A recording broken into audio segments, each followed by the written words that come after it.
ওম শান্তি। আজ 6 মার্চ 2026 আমরা বাবার অমূল্য মধুর মহাবাক্য শুনব। ওম শান্তি। মিষ্টি বাচ্চারা সত্যিকারের সলিউশন আর্মি হয়ে সবাইকে এই পাপের দুনিয়া থেকে পুণ্যের দুনিয়ায় নিয়ে যেতে হবে।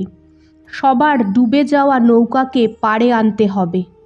আজকের প্রশ্ন, কোন নিশ্চয় প্রত্যেক বাচ্চার বুদ্ধিতে নম্বর অনুসারে বসে?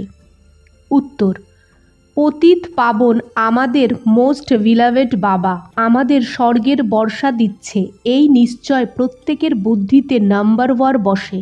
যদি পুরো নিশ্চয় কারুর হয়েও যায় তো মায়া সামনে দাঁড়িয়ে বাবাকে ভুলে যায়, ফেল হয়ে যায়। ওম শান্তি। মিষ্টি মিষ্টি সিকিলাদে বাচ্চাদের প্রতি গুড মর্নিং। বাচ্চারা তো এটা জানে যে সত্যযুগে সদা good morning, good day, good everything, good night, সব গুডই গুড হয়। এখানে না তো গুড মর্নিং না গুড নাইট, সব থেকে খারাপ হয় নাইট। তো সব থেকে ভালো কি? সকাল, যাকে অমৃতবেলা বলা হয়। তোমাদের এই সময় গুডই গুড হয়। বাচ্চারা জানে যে এই সময় আমরা হলাম যোগ যোগেশ্বর আর যোগ যোগেশ্বরী। ঈশ্বর যে তোমার বাবা, ও এসে যোগ শেখায়, অর্থাৎ বাচ্চাদের এক ঈশ্বরের সাথে যোগ থাকে। তোমরা বাচ্চারা যোগেশ্বরের পরে জ্ঞানেশ্বর বাবাকে জেনেছ। যোগ লাগলে বাবা তোমাদের সারা চক্রের নলেজ শোনায়, যার থেকে তোমরাও জ্ঞানেশ্বর হয়ে যাও। ঈশ্বর বাবা বাচ্চাদের এসে জ্ঞান আর যোগও শেখায়। কোন ঈশ্বর? নিরাকার বাবা। এখন বুদ্ধির দ্বারা কাজ করো। গুরুদের তো অনেক মত হয়। কেউ বলবে শ্রীকৃষ্ণর সাথে যোগ লাগাও, তারপর তার চিত্র দেবে। কেউ সাই বাবা, কেউ মহর্ষি বাবা, কেউ মুসলমানদের, কেউ পার্সির, সবাইকে বাবা বাবা বলতে থাকে, বলবে সবাই ভগবান। এখন তোমরা জানো মানুষ ভগবান হতে পারে না। এই লক্ষ্মী নারায়ণকেও ভগবান ভগবতী বলা যায় না। ভগবান তো এক নিরাকার হয়। ও তোমাদের সব আত্মাদের বাবা, ওনাকে বলা হয় শিব বাবা। তোমরাই জন্ম জন্মান্তর সৎসঙ্গ করতে থাকো। কোনো না কোনো সন্ন্যাসী পণ্ডিতও অবশ্যই হবে। লোক জানে যে ও আমাদের গুরু, আমাদের নানা কথা শোনায়। সত্যযুগে কথা ইত্যাদি হয় না, বাবা বসে বোঝায়। শুধু ভগবান বা ঈশ্বর বললে রসনা আসে না, ও বাবা হয়, ও বাবা হয়। তাই বাবা বললে সম্বন্ধ স্নেহপূর্ণ হয়ে যায়। তোমরা জানো আমরা বাবা মাম্মার বাচ্চা হয়েছি, যার থেকে আমরা স্বর্গের সুখ পাই।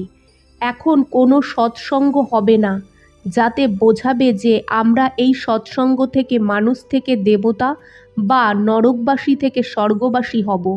এখন তোমাদের সৎ বাবার সাথে সঙ্গ হয়, আর সবার অসত্যের সাথে সঙ্গ। বাবা বলে আত্ম অভিমানী দেহ অভিমানী হও। আমি, তোমরা বাচ্চারা আত্মাদের শেখাই। এই রুহানি নলেজ রুহুর প্রতি সুপ্রিম রুহু এসে দেয়। বাকি সব হলো ভক্তি মার্গ, এগুলো কোনো জ্ঞান মার্গ নয়। বাবা বলে আমি সব বেদ শাস্ত্র সৃষ্টির আদি মধ্য অন্তকে জানি, অথরিটি হলাম আমি। ওরা হলো ভক্তিমার্গের অথরিটি। অনেক শাস্ত্র পড়ে তো ওনাদের বলা হয় শাস্ত্রের অথরিটি। তোমাদের বাবা সত্যি এসে বলে, এখন বাবা তোমরা বাচ্চাদের দ্বারা ভারতকে স্যালোভেজ করছে। তোমরা হলে রুহানি স্যালোভেশন আর্মি, স্যালোভেজ করো। বাবা বলে ভারত যেটা স্বর্গ ছিল ওটা এখন নরক হয়ে গেছে, ডুবে গেছে। বাকি এটা কোনো সাগরের তলায় নেই। তো বাবা বলে তোমরা শতপ্রধান থেকে তমপ্রধান হয়েছ। সত্যযুগ ত্রেতা হলো শতপ্রধান। এটা বড় স্টিমার, তোমরা স্টিমারে বসে আছো। এটা পাপের নগরী, সবাই হলো পাপ আত্মা। বাস্তবে গুরু হলো একজন, ওনাকে কেউ জানে না। সব সময় বলে ও গডফাদার। এমন বলে না যে গডফাদার কাম প্রিসেপ্টার, প্রিসেপ্টার মানে গুরু না, শুধু ফাদার বলে। ও তো পতিত পাবন, তো গুরুও হয়ে গেল। সবার পতিত পাবন সদ্গতিদাতা একজন। এই পতিত দুনিয়ার কোনো মানুষই সদ্গতিদাতা বা পতিত পাবন হতে পারে না। বাবা বলে কত অ্যাডাল্ট্রেশন, কারাপশন হয়। এখন আমাকে কন্যা আর মাতাদের দ্বারা সবার উদ্ধার করতে হবে। তোমরা সব ব্রহ্মা কুমার কুমারী ভাই বোন হয়ে গেছো, না হলে দাদের বর্ষা কিভাবে পাবে? দাদের থেকে বর্ষা পাও 21 পিঁড়ি অর্থাৎ স্বর্গের রাজাই। কামাই কত বড়! এটা হলো সত্যিকারের কামাই, সত্যিকারের বাবার দ্বারা। বাবাও শিক্ষকও সদ্গুরুও হয়, প্র্যাকটিক্যাল করে দেখায়। এমন নয় যে গুরু মরে গেলে তার চেলা গদিতে বসবে। ওরা হলো জিসমানি গুরু, এ হলো রুহানি গুরু। ভালোভাবে এই কথাকে বুঝতে হবে। এটা একদম নতুন কথা। তোমরা জানো আমাদের কোনো মানুষ পড়ায় না, আমাদের শিব বাবা জ্ঞানের সাগর পতিত পাবন এই শরীর দ্বারা পড়ায়। তোমাদের বুদ্ধি শিব বাবার দিকে থাকে, ওই সৎসঙ্গে মানুষের দিকে বুদ্ধি যাবে।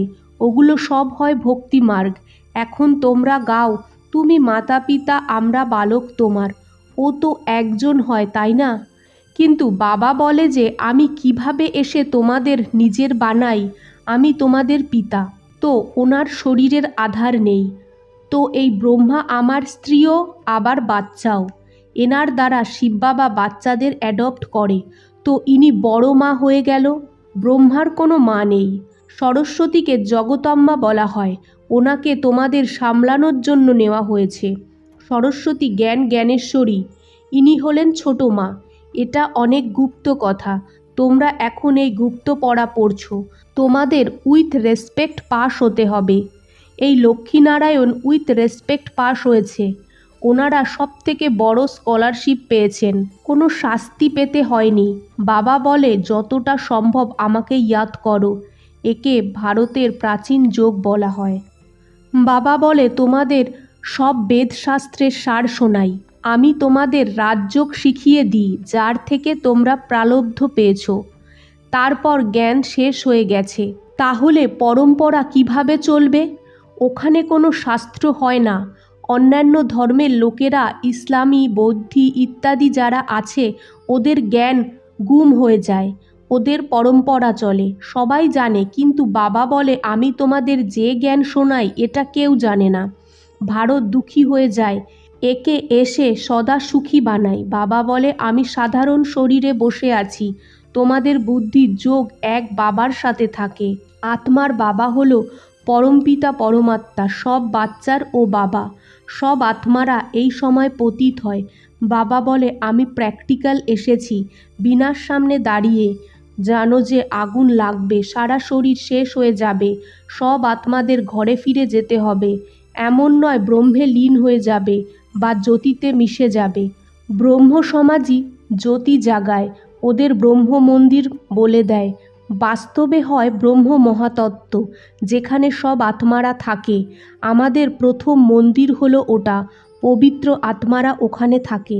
এই কথা কোনো মানুষ বোঝে না। জ্ঞানের সাগর বাবা বসে তোমাদের বাচ্চাদের বোঝায় যে এখন তোমরা হলে জ্ঞানেশ্বর, তারপর হও রাজেশ্বর। তোমাদের বুদ্ধিতে আছে যে পতিত পাবন মোস্ট বিলাভেড বাবা এসে আমাদের স্বর্গের বর্ষা দিচ্ছে। অনেকের বুদ্ধিতে এটা বসে না। এত বসে আছে, এদের মধ্যে অনেকেরই 100% নিশ্চয় বুদ্ধি নেই। কারো 80%, কারো 50%, কারো এটাও নেই। ওরা তো একদম ফেলিয়ার হয়ে যাবে। নাম্বার 1 অবশ্যই হয়। অনেকে আছে যাদের নিশ্চয় নেই, চেষ্টা করতে থাকে নিশ্চয় যাতে হয়ে যায়। যদি নিশ্চয় হয়েও যায় তো মায়া ভীষণ কড়া, বাবাকে ভুলে যায়। এই ব্রহ্মা নিজে বলে আমি পুরো ভগৎ ছিলাম, 84 জন্ম ভক্তি করেছি ততোত্তম। তোমরাও 84 জন্ম ভক্তি করেছ, 21 জন্ম সুখ পেয়েছ, তারপর ভগৎ হয়েছ। ভক্তির পরে হয় বৈরাগ্য। সন্ন্যাসী লোকেরাও এই অক্ষর বলে যে জ্ঞান ভক্তি বৈরাগ্য। ওনাদের বৈরাগ্য আসে ঘর থেকে, ওকে হদের বৈরাগ্য বলা হয়। আর তোমাদের হয় বেহাদের বৈরাগ্য। সন্ন্যাসী ঘর বাড়ি ছেড়ে জঙ্গলে চলে যায়। এখন তো কেউ জঙ্গলে যায় না, সব কুটি খালি পড়ে আছে। কারণ প্রথমে শতপ্রধান ছিল, এখন ওরা তমপ্রধান হয়ে গেছে। এখন ওদের মধ্যে কোনো শক্তি নেই। লক্ষ্মী নারায়ণের রাজধানীতে যে শক্তি ছিল ওটা পুনর্জন্ম নিতে নিতে এখন দেখো কোথায় এসে পৌঁছেছে। কোনো শক্তি নেই। এখন তো গভর্নমেন্টও বলে আমরা ধর্মকে মানি না, ধর্মেই অনেক ক্ষতি হয়, লড়াই ঝগড়া কনফারেন্স করতে থাকে যাতে সব ধর্মের লোকেরা একমত হয়ে যায়। কিন্তু জিজ্ঞাসা করো তো এটা কিভাবে হবে? এখন তো সবার ফেরত যেতে হবে। বাবা এসেছে, এই দুনিয়া এখন কবরস্থান হবে, বাকি এটা তো ভ্যারাইটি ঝাড়। কিছুই বোঝে না। ভারতে এক ধর্ম ছিল, ওকে বলা হয় অদ্বৈত মতের দেবতা। দ্বৈত মানে দৈত্য। বাবা বলে তোমাদের এই ধর্ম অনেক সুখ দেবে। তোমরা জানো যে পুনর্জন্ম নিয়ে আমরা আবার 84 জন্ম ভোগ করব। নিশ্চয় হয় যে আমরাই 84 জন্ম ভোগ করেছি, অবশ্যই যাব, আবার আসব। ভারতবাসীদেরই বোঝায় যে তোমরাই 84 জন্ম করেছ, এখন এই জন্ম তোমাদের অনেক জন্মের শেষ জন্ম। শুধু একজনকে বলে না, পাণ্ডব সেনাকে বলে যে তোমরা হলে পাণ্ডা, তোমরা রুহানি যাত্রা শেখাও, এই জন্য পাণ্ডব সেনা বলা হয়। রাজ্য এখন না পাণ্ডবের না কৌরবের, ওরাও প্রজা তোমরাও প্রজা। বলে যে কৌরব পাণ্ডব ভাই ভাই, পাণ্ডবের দিকে হয় পরমপিতা পরমাত্মা। বাবাই এসে মায়ার উপর জিততে শেখায়। তোমরা আদি সনাতন দেবী দেবতা ধর্মের লোকেরা হলে অহিংসক, অহিংসা পরম ধর্ম। মুখ্য কথাটা হলো কামকাটারি না চালানো। ভারতবাসী বোঝে যে গরুকে না কাটলেই অহিংসা, কিন্তু বাবা বলে কামকাটারি চালিও না। সত্যযুগে না কামকাটারি না লড়াই ঝগড়া চলে, এখানে তো দুটোই আছে। কামকাটারি আদি মধ্য অন্ত দুঃখ দেয়। তোমরা সিঁড়ি নামো।